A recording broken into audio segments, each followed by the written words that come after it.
Selamat datang kembali. Hari ini kita langsung aja ya, kita gali bab 1 dari bukunya Stephen Covey, Kepemimpinan Berpusat Prinsip. Fokus kita hari ini tuh soal apa aja sih karakteristik utama para pemimpin yang kayak gini. Kita udah pegang ringkasannya nih, jadi tujuannya ya, kita mau saring intisarinya buat Anda. Biar lebih gampang dipahami dan mungkin diterapin juga. Yuk kita mulai. Covey kan nekenin banget soal prinsip ini ya. Kedengerannya sih dasar, tapi sepenting apa sih ini sebenarnya? Oh, penting banget. Gini, prinsip ini tuh kayak hukum alam tapi buat manusia. Mirip gravitasi lah. Covey sering pakai analogi bagus tuh, hukum pertanian. Intinya, ya kita nggak bisa panen kalau nggak nanam dulu, terus dirawat, nggak ada jalan pintas, gitu loh. Prinsip ini jadi kayak kompas internal kita, selalu nunjuk ke utara sejati yang sama, nggak peduli lagi tren apa atau kata orang gimana. Ini penting banget di zaman sekarang yang banyak banget suara ya kan? Oke, jadi prinsip itu kayak fondasi yang kokoh ya. Nah, terus ciri pertama pemimpin yang berprinsip ini apa dong? Di sini disebut mereka terus belajar. Ini kan sering banget kita dengar ya, apa bedanya di sini? Iya, sering dengar.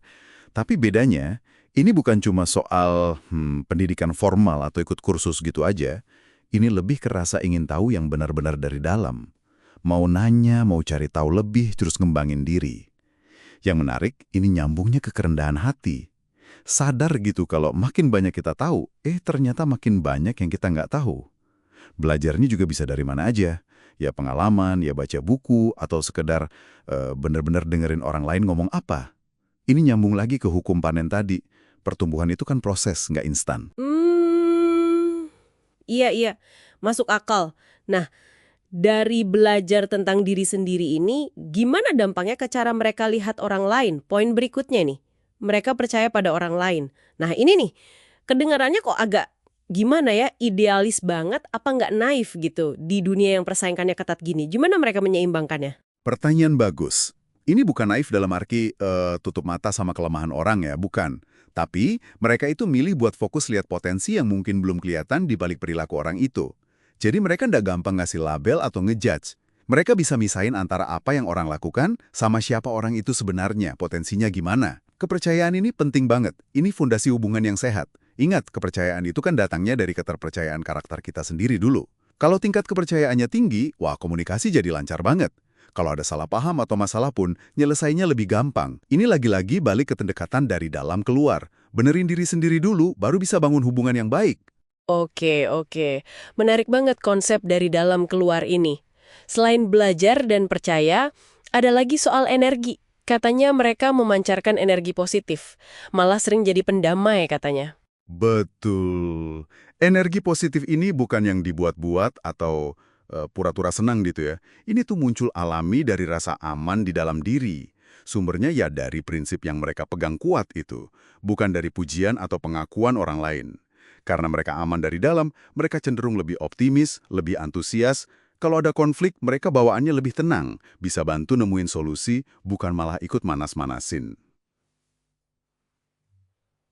Lalu ada juga nih, menjalani hidup seimbang. Aduh ini kayaknya tantangan berat ya zaman sekarang. Gimana caranya pemimpin bisa tetap seimbang di tengah semua tuntutan? Realistis nggak sih? Justru, Covey bilang, ini keharusan bukan pilihan atau kemewahan, wajib hukumnya. Dia pakai istilah bagus, mengasah gergaji. Maksudnya, ya kita perlu waktu buat ngerawat diri di 4 area penting, fisik, mental, sosial atau emosional, sama spiritual. Analoginya kan pas banget ya. Nggak mungkin kita motong kayu terus-terusan efektif kalau gergajinya tumpul. Ya harus diasah dulu. Mungkin kita mikir, wah nggak ada waktu. Tapi Covey bilang, coba deh investasiin 1 jam aja sehari buat ngasah gergaji ini. Justru nanti kualitas jam-jam kerja lainnya bisa meningkat drastis. Ini investasi jangka panjang ke diri sendiri. Sekali lagi, dari dalam keluar. Satu lagi nih yang unik kedengarannya.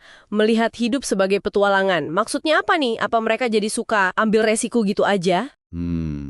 Bukan soal nekat atau nggak pakai perhitungan ya.